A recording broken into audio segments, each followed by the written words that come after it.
This is Adam Shaw here from the Global Love Project, and I'm very, very privileged today to be here with Jerry Jampolsky. Jerry, thank you so much for joining me and taking time out of your day. And for anybody that doesn't know you, of which there probably aren't that many, I would imagine, would you like to introduce yourself? My name is Jerry Jampolsky.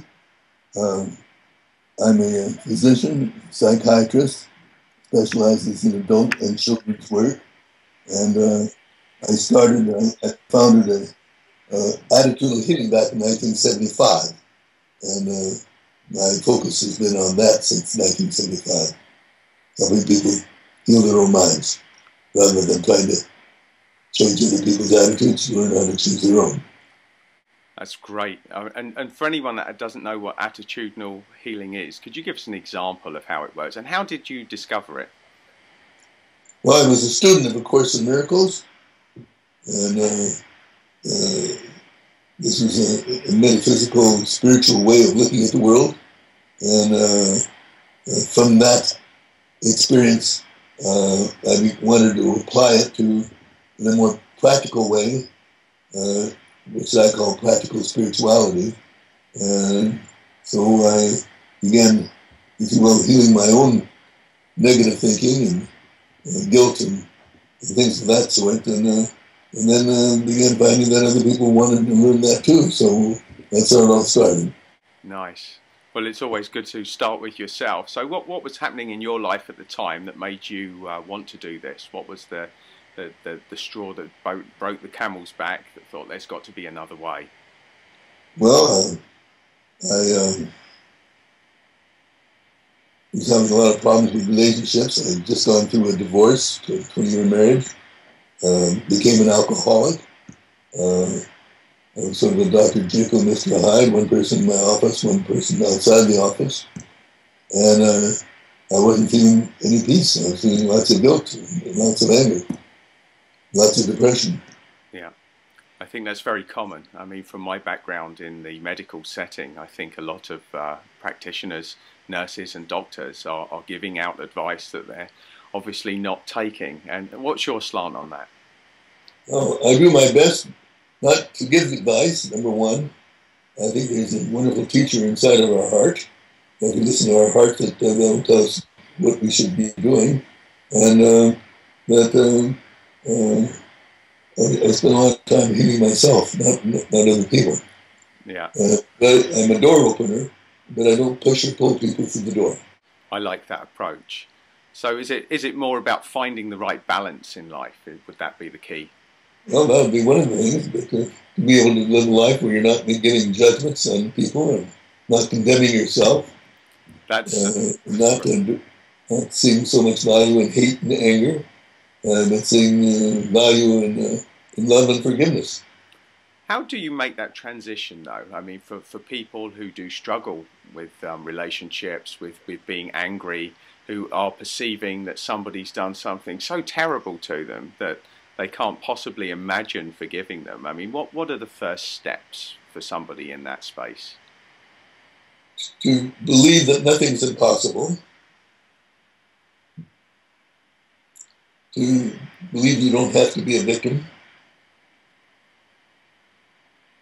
To believe that love is the answer to any problem you have ever experienced or experiencing now or in the future. And be vigilant about practicing unconditional love, and be vigilant about making forgiveness as important as breathing, and to learn to laugh a lot more. Yeah. I think the laughter one is, well, I think all of them are great, but the laughter one has particular resonance at this end, I have to be telling you, Jerry. How important is laughter and fun in the whole loving process? It's extremely important because when you realize that many of the things that we're upset about are illusions, if you will, they're not reality, and that there is another way of looking at reality, and you naturally will laugh a lot more, and you'll not take yourself so seriously. Yeah. You'll learn to count your smile wrinkles rather than your aging wrinkles. I like I'm, that analogy. I'm going to be 88 in February, Wow. and I see myself as ageless because I think my spirit is ageless. So I feel that I laugh a lot.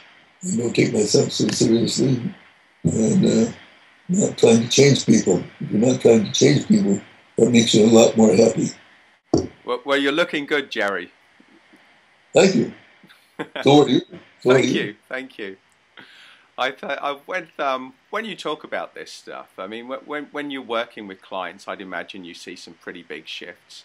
What's one of the stories off the top of your head that springs to mind now of working with someone who's had really difficult problems, who's had a really profound shift really fast? Well, I do my best to listen with love and not What does judgment. that mean, Jerry? How do you do that? I make up my mind every morning that I'm not going to judge people Yeah. or I'm not going to condemn myself. I see one of our principles, we have 12 principles of attitudinal healing. Our website is ahinternational.org, and on that people can find the 12 principles and other things we do. We create a lot of groups, if you will. We call them attitudinal healing groups. And they're groups where people come together to practice love and unconditional love and forgiveness. And so we create an atmosphere of love where self-healing can take place. That's great. What are the 12 principles? Well, I'm not going to be able to tell you what 12 principles are. I don't remember what I had for dinner last night. I like your style, Jerry. That's fair enough. But the first principle is the essence of our being is love. Yeah. What does that mean? It means that we're really spiritual beings, that we're spirit, not a body. Some of the other principles are forgiveness is the key to happiness, which comes, the principles actually come from the Course in Miracles. Are you familiar with the Course in Miracles, by the way? Yeah, well, I've been finding more about it increasingly. I haven't read it myself, but Yeah. I'm certainly coming across it increasingly now. Well, it may not be your cup of tea, but it's changed my life, and my wife and I continue to make that the primary focus in how we live our lives. Well, that's good. That's good enough for me. That's quite an endorsement for the Course of Miracles. Can you think of a story off the top of your head of working with a client, of how you work and how they shifted?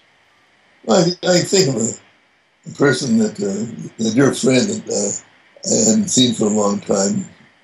And she had two children, young children, and she was terribly upset with her husband and decided that she wanted to get a divorce. And she called me just to tell me that. And I said, well, you're the only one that can decide that. But, you might want to, for 1 week, not interpret your husband's behavior and make a judgment. And just look at him as if he was a light being, not a body with personality problems, but just see him as light. To make your life no judgments. And then call me back in a week. And she called me back in a week and said, gosh, Jerry, my husband sure changed a lot this last week. Then she laughed and said, I know it was me that changed. I changed my attitude, and things began to change how I looked at the world. So wow. I really realized I had a lot of forgiving to do to myself as well as them. So is it the case that everybody enters our life to show us something about what's going on inside our bodies, and our ability to look inwards is the key? Is that what it's all about? Absolutely. Seeing that what we see out there is a projection of something in ourselves. Yeah. So on that basis, everybody is love, even the people who give us the biggest challenges. Yeah, some of the people who give us the biggest challenges are the biggest teachers of forgiveness. So is that the key? Is it all about forgiveness? Is that why we're here, do you think? I think we're here to be messengers of love and light to help take the darkness away from the world. Yeah. And I don't think people change very much by people giving each other advice. But I do think they change when they begin to see themselves changing, when they make peace of mind their only goal, Yeah. when they make forgiveness their only function.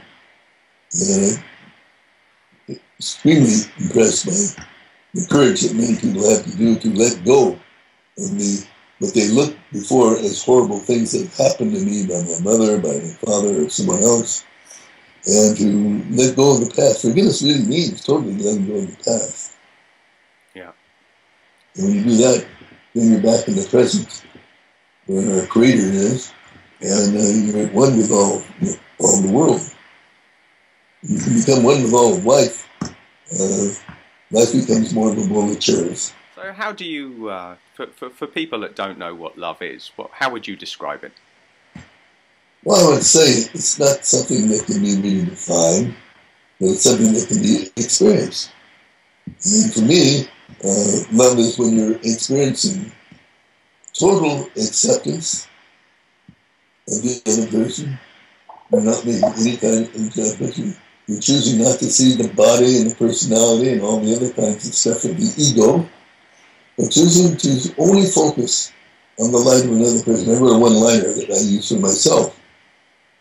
So I say, Adam, your light is all that I see, and is but a reflection of the light in me.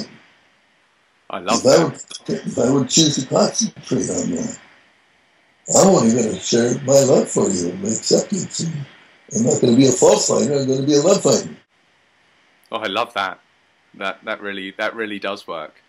So it really is the ability to listen with no judgment and just to see the positive in everybody. What's difficult, I think, is for people to really listen with love.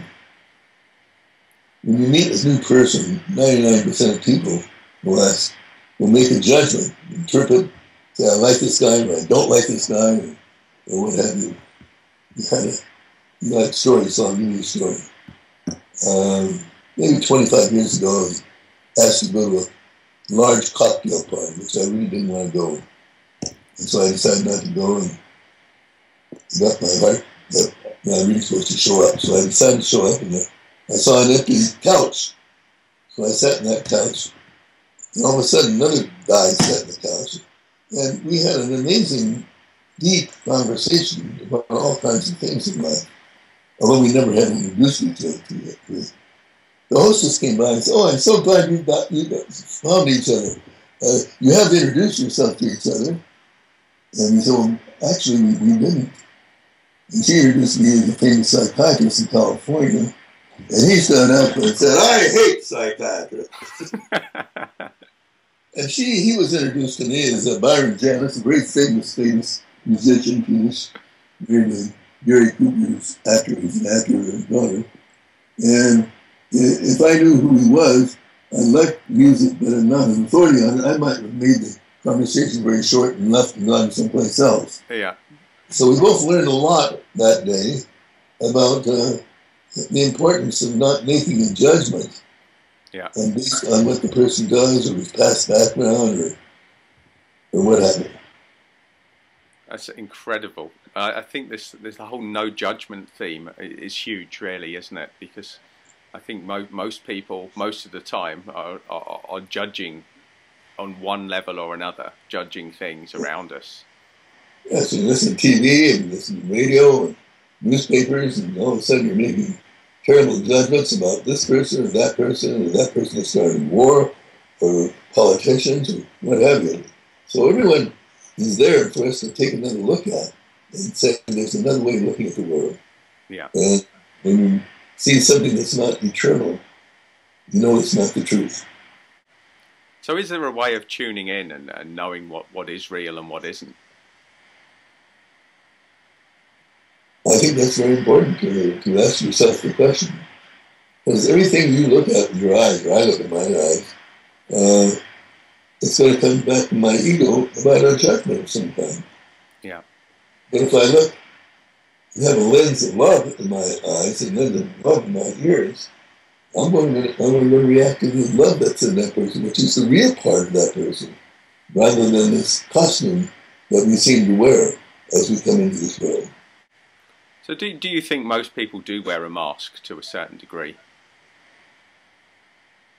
No, I think we all do. Yeah. My father-in-law, who's deceased now, was a top pilot for TWA. Yeah. And he's a very strong guy, controlling, bright, what have you. But he got cancer. He was dying of cancer, and he came to one of our support groups at our center. And after one of the sessions, he came to myself and my wife, Diane, and said, you know, this is the first time that I've ever taken off my mask and shared who I was. And he shared his fear, he shared what was happening outside, he cried a lot. And people listened to him, they didn't judge him, they just loved him. And he said, I'm beginning to understand what this attitude of healing is all about. Yeah. It's about learning to be transparent, yeah. not to learn to be real, not wear masks. And so that's a pretty good example, I think, of a person who really understood what that was, that we do tend to wear masks. Yeah. To impress other people or what have you, control other people.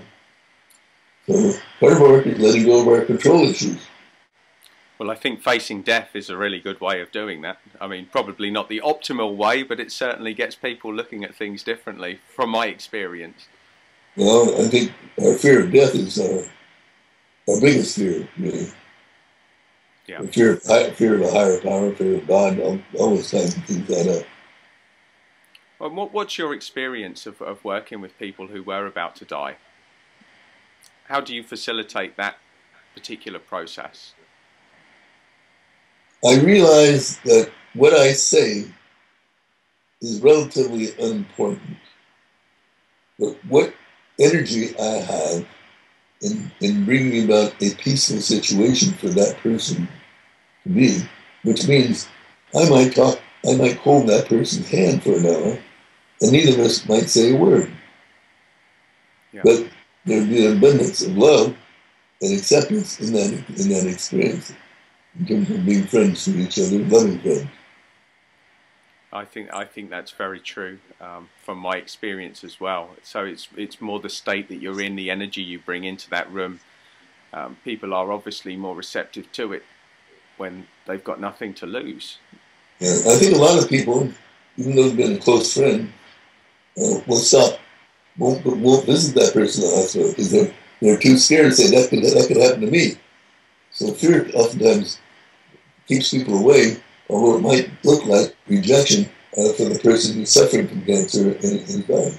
Yeah. So we have support groups and attitude healing around the world in many countries, and we have it in Ghana, West Africa, and Nigeria. We have it in Japan. We have it in Argentina. We have 23 different cities that have groups in Mexico. But they're all based on the same principles. Yeah. Principles of having inner peace as your only goal, awareness as your only function. What are your slants on what the real cause of cancer is, or maybe heart disease?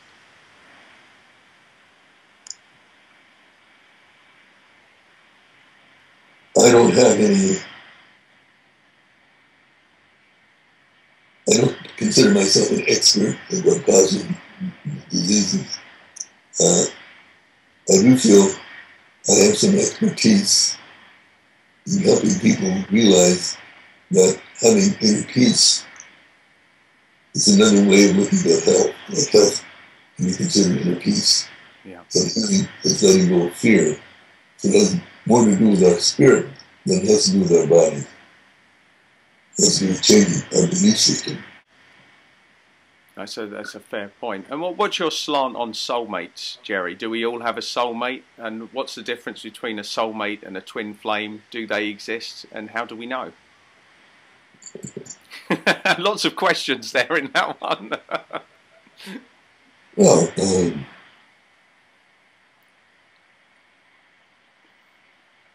for me, I can only speak personally. Soulmate, for me, is someone that's going to be in my life forever.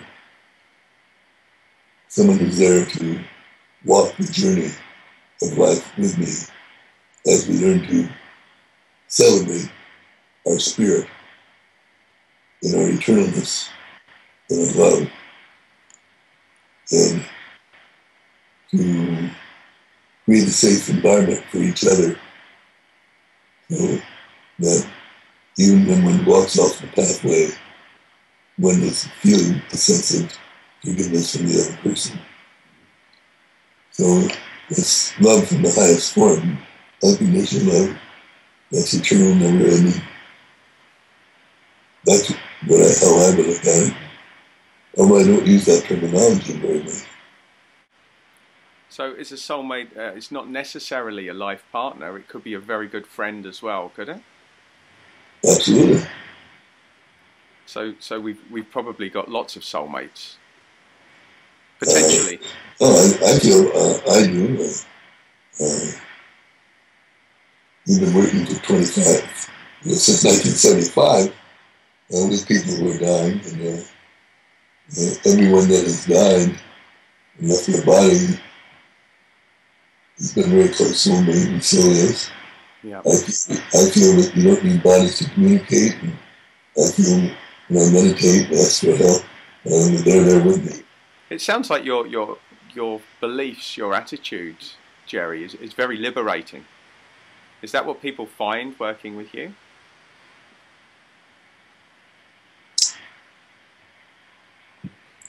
I feel that I'm inspired by a higher power. I'm inspired by wanting to be in a consciousness of helping others rather than what I'm getting from them. I find that if I'm inspiring myself, then that's inspiring to other people, and then they're able to inspire themselves, if you will, in this way. And we tend to see a light in other people. I like that. So, I mean, with this model of the world, I mean, life does become easier, or does it? Does it become more challenging as you go down this path, or does it get easier? Well, our work is choosing peace rather than conflict. Well, by that very statement, we're living a less conflictual life because our belief system has changed. Yeah. It's not that we're trying to get as much as we want, as the ego would like, but to do our best to get as much as we want, and to know that when we give, it's the same thing as receiving. Yeah. So the more we're giving, the more we're receiving. I would use that kind of terminology. So the key is to give, to be there to give to others. Absolutely. And how does that interact with giving to ourselves? I mean, is giving to others, because I know a lot of people that do give to others at the expense of themselves. How do you balance that? What do you mean expense? No, I've just seen a lot of people that I worked with as a nurse who've been caring for a partner, and their energy is low, although on the surface they've been doing a lot for everybody else around them. How do you balance that dynamic? How do you you give in a way that energizes yourself? By not judging, not condemning yourself, not saying you're not giving enough, and not giving your power to other people to decide whether you're hurting yourself or whether you're not hurting yourself. Right.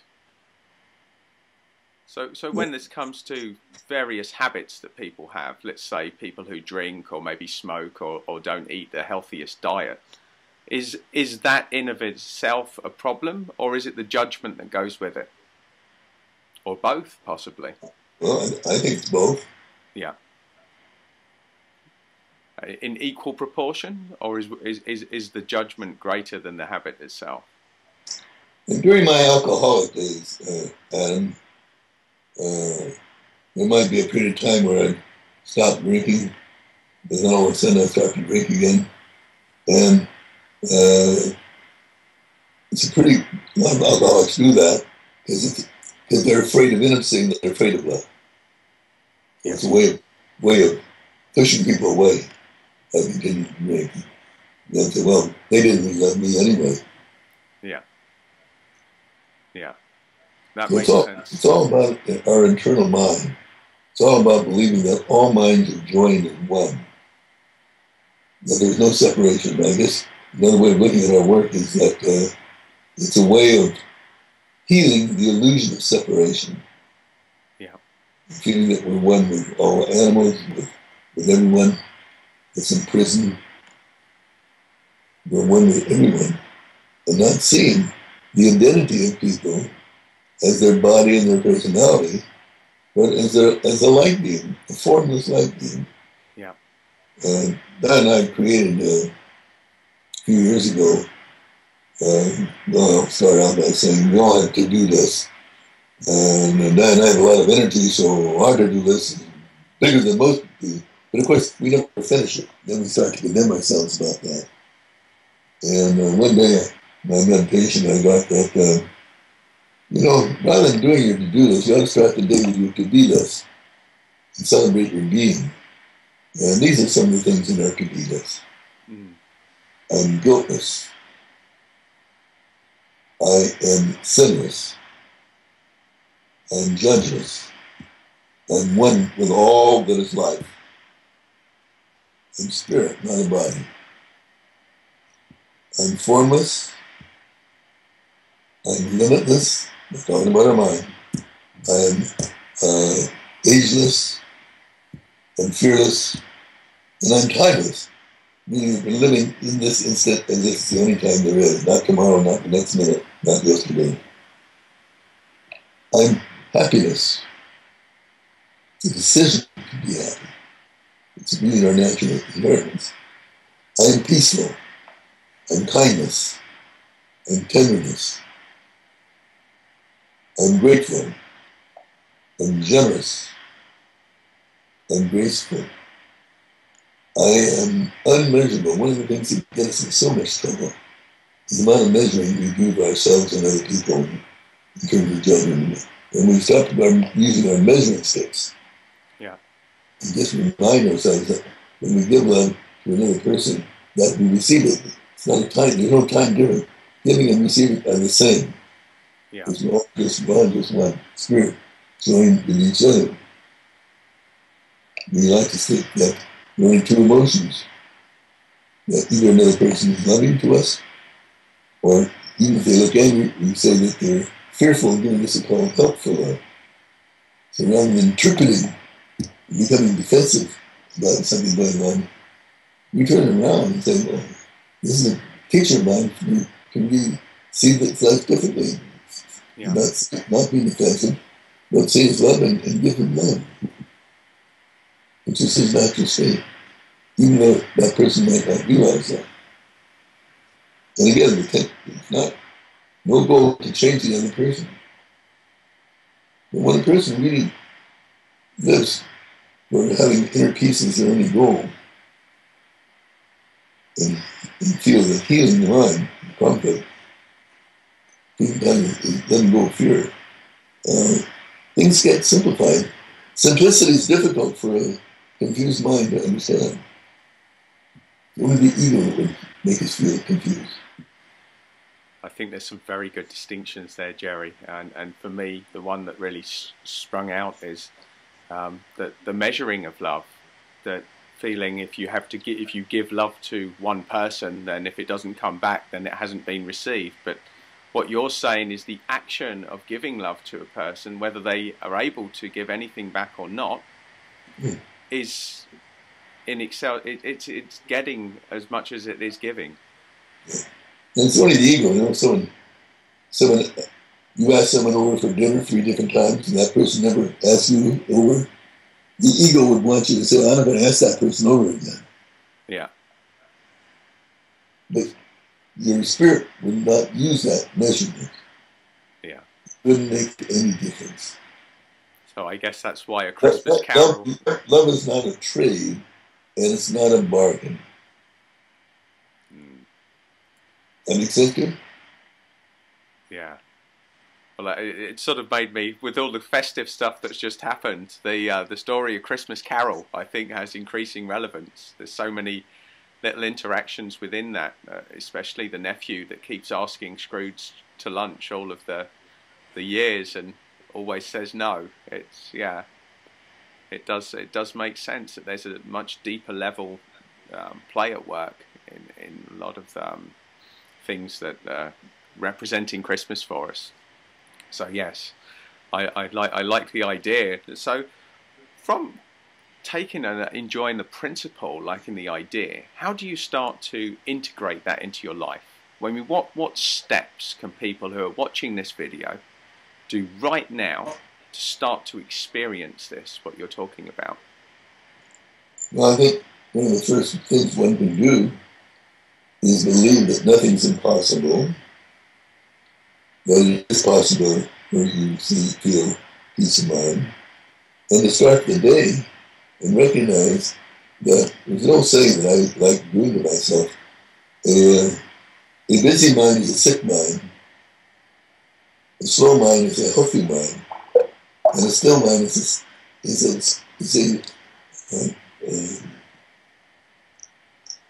spiritual mind. If we begin to spend time retraining our mind to enjoy the oneness of our environment, the oneness of nature, if we spend time committing ourselves to see no value in feeling guilt, to know that guilt and love cannot coexist, if we start the day by saying, I'm going to commit myself to have no thoughts or actions that will be hurtful to other people or to myself, that's a great start to the day. Yeah.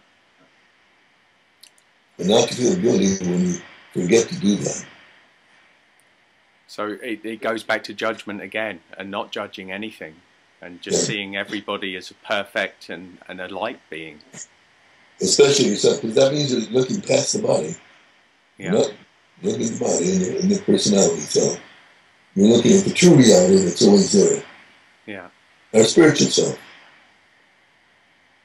Now, I'm sure you've had many, many profound teachers, Jerry, but who stands out when I ask the question, who's been the biggest influence on you, on your journey?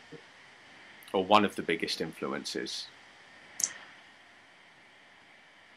That's kind of a comparison to other people. I like being the person I'm with, the most important person. Yeah. The most important teacher.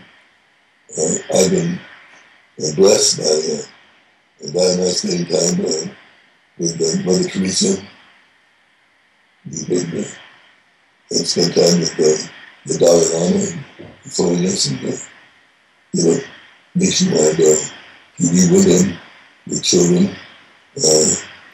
But in reality, who I'm with is my biggest teacher. Yeah. So again, that's about being here in the here and now, and not in the past or the future. Exactly. Oh, I like that. I like that. Now you set up attitudinal healing. What is that, and how would people find out more about it who are interested? Well, if they come to our website, ahinternational.org, they'll see quite a bit about attitudinal healing. There's a marketplace with a number of books, like Love is Letting Go of Fear, Teach Only Love, Goodbye Guilt, Out of Darkness into the Light, Change Your Mind, Change Your Life, Love is the Answer, An In-Course for Life. And for young people who may not want to read a spiritual book, I wrote a book called The Oh Shit Factor, Waste Management for Our Mind. I saw that. I wanted to ask you about that one, Jerry. But it turns out to be a very spiritual book. Many persons are using it. And, but I wanted a language where people wouldn't normally read a book. Yeah. Can relate to that. Because who alive has not said, "Oh shit"? Yeah. His mother was very upset when I was writing this book. And about 2 months later, she said to me, "You know, I have to be honest with you. I say 'oh shit' quite a bit." She's 92. Yeah. We all get involved in that.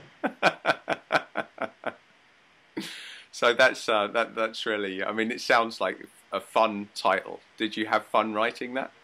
I did. And is it pretty much the same principles? It just is in different language. Yeah. Like, do we want to put all our anger and all our hate in our minds? Yeah. Or can we think of what we put in our minds as the negative things we put in our minds and think that is a shit? And if you keep doing that, you get diarrhea of the mouth, and all kinds of things can happen to you. So a lot of people are able to relate to that, where they might not to another kind of. Yeah, I love it already. It's it sounds like a lot of fun, Jerry. Did you have a lot of fun writing it? Yeah, you're not coming through it. You're static. I didn't hear you. Oh, sorry, Jerry. I'll speak a bit louder. It sounds like the old shit factor is a lot of fun. Did you have a lot of fun writing it? I did, yeah. Well, during World War II, which kind of tells you about my age, I was born in 1945. I ended up in the Navy, and I was a corpsman, and my duty was to give enemas and clean out the toilets. And a civilian friend of mine asked me how I felt about the Navy, and I said, "Gosh, I got the shittiest job in the whole Navy. I'm dealing with shit all day." And then about 3 months later, I got moved to the laboratory, and I was assistant to the guy who examined every feces. Everybody that came in there that had their feces examined. So that's what I was doing. And all of a sudden, he got changed to another hospital. And I was called the head shit man. And I didn't think that was very dignified. So I said, well, I'm going to change this. This is going to be the Department of Shitology. It sounds more scientific. So I considered myself an expert on shit since I had so much experience. My nose was in it for so long. So I felt very entitled to write a book on that. And putting humor in it to allow people to even... When you're dealing with humor, you can take something new in that you might not have taken in before. Yeah, I completely agree with that. It's a wonderful way of doing it. So do you do? I'm guessing just by this interaction that your workshops are quite light-hearted. Would that be the case? Yes, they are. Yeah. At the same time, they're very serious and deep. Yeah. One can do both.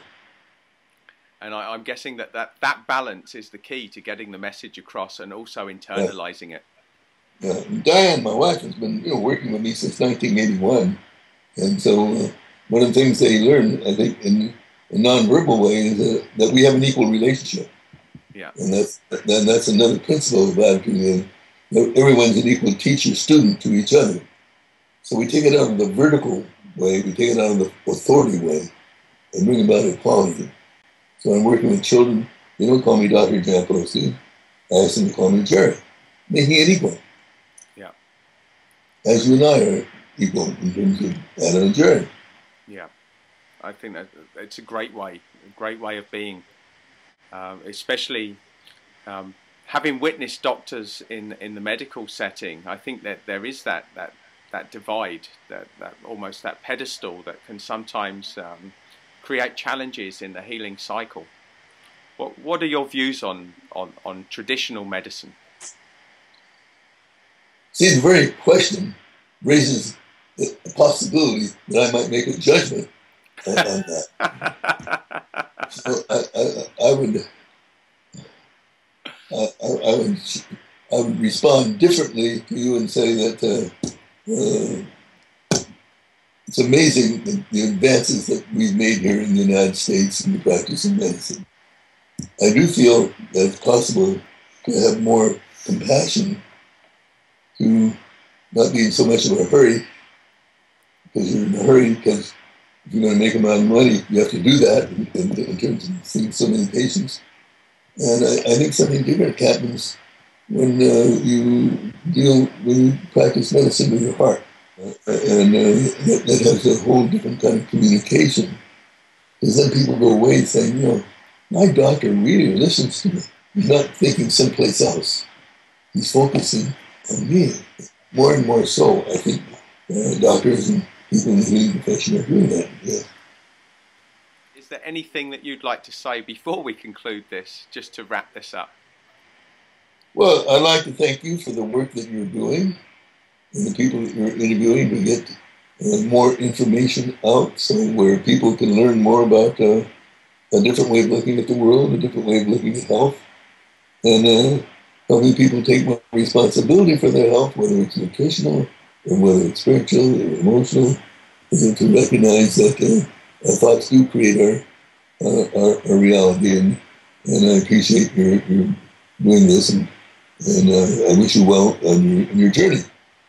Thank you so much, Jerry. I really appreciate your time here today and for sharing your message with our audience. And I'm very grateful for it. Thank you, and blessings to all your listeners, and it's wonderful being here. Thanks, Jerry.